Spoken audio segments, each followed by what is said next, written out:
Hey guys, how's it going? Welcome to another video.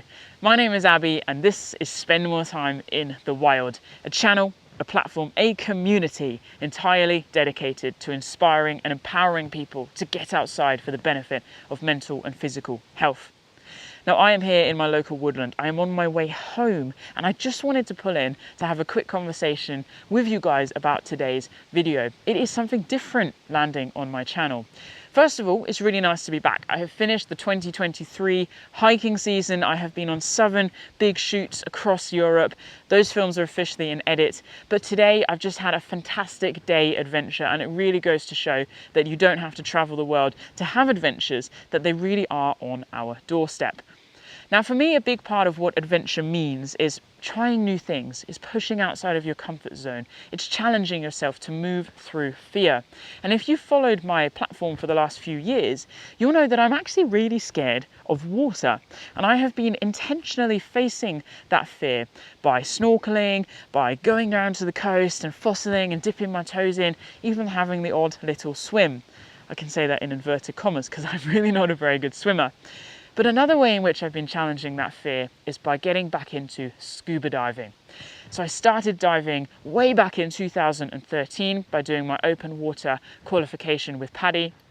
And this year, back in March, I decided to do my advanced qualification. And since then, I've done various other speciality courses and I want to continue to evolve that. But everything I've done, except in 2013. So everything I've done this year has been in fresh water. It's been in my local quarry, diving, learning there, seeing the sunken cars and ships and different armoured personnel vehicles. It's not the ocean. And it's the ocean that really has the allure for me, because if you go right back on my channel, you can see that my initial motivation for making films was wildlife. It was conservation. It was using my voice for those that cannot speak for themselves. I have been making films since I was 13, and it's a huge part of my identity, and it's something I'm so passionate about. But what's really cool about my channel is you can see my entire growth journey from the first films that I made right the way through to where I am now with shiny, polished,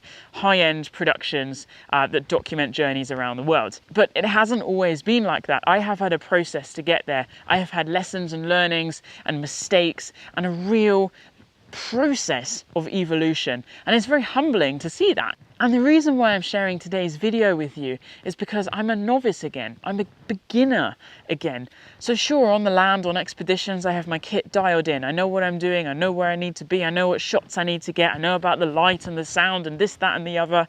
I'm building a story. But underwater, or at least in a marine, oceany, salty environment, it's a completely different ballgame.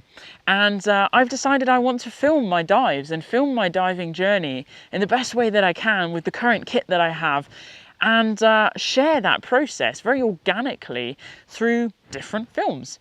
So today I went out for my first ocean dive in 10 years. It was an incredible, memorable, beautiful experience with some wonderful wildlife interactions. I captured this on my GoPro Hero 8 and that was it. I actually just went entirely for myself, decided to bring a camera along just because that's what I do, and I have now, off the back of today's fantastic experience, pulled together a montage that I really hope you're going to enjoy and appreciate and want to see more of as I grow in confidence, as I learn new things, and maybe even get some new kit and bring you guys underwater to showcase the wonderful world that is our oceans.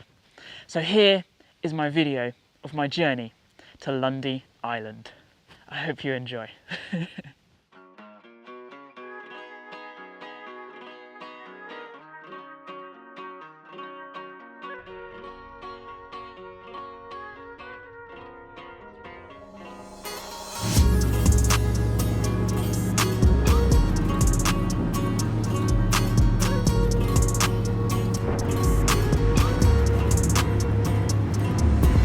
Lundy Island! We made it.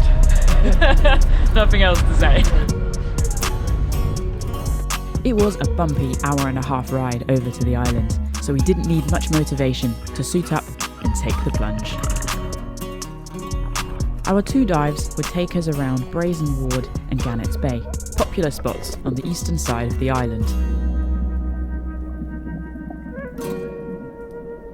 After dropping down a few meters, we headed out to explore. This was my first ocean dive in over 10 years, and so everything was fascinating. From the endless kelp forests to tiny two-spotted goby fish, sea urchins, starfish, and a snake-lock anemone that looks suspiciously like Donald Trump's hair. It felt amazing to be back in the big blue, even if we weren't diving very deep. But we were here for one animal in particular, so we settled in to wait.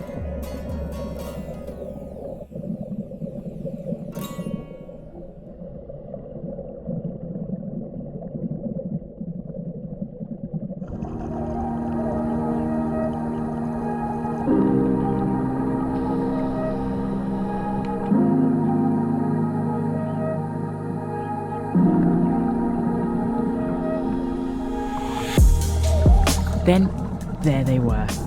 Hypnotic, elegant, and insanely cute.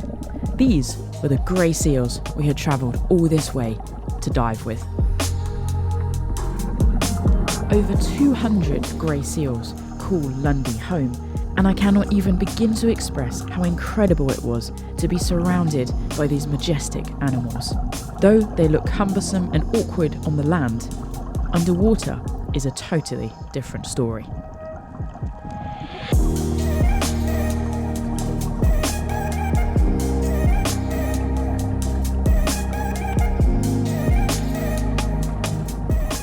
What gave me the greatest thrill of all was the playfulness of these pups, and it seemed hide and seek was one of their favourite games to play. Ducking down into the kelp, they would totally disappear from view. Then, moments later, an eye would reappear, followed by a smirk, a wave, and a swim.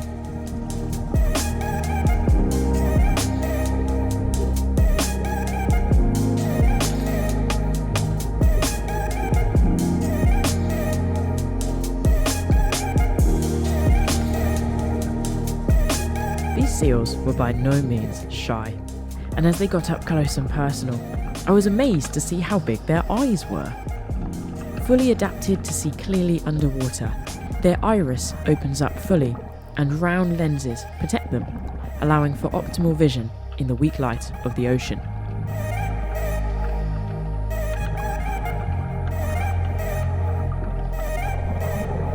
What made me laugh the most, though, was fin nibbling. Don't worry, it's not some strange scuba diver fetish, but what I'm calling when the seals nibbled on divers' fins. They also fully inspected cameras, tanks, and dry suits. It seemed everything was a game to them, and they wasted no time in showing off for us.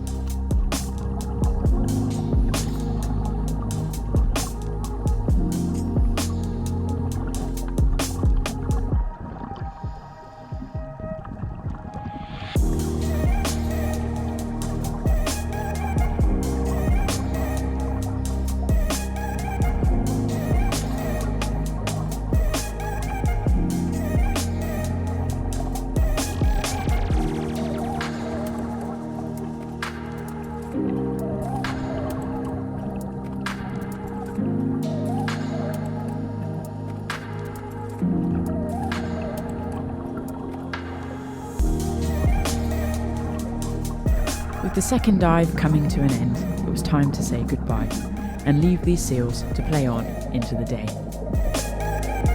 For a returning dive back into the ocean, things couldn't have gone better, and I vow here and now to ensure I not only get back to Lundy, but continue to explore the waters and wildlife of the UK and beyond.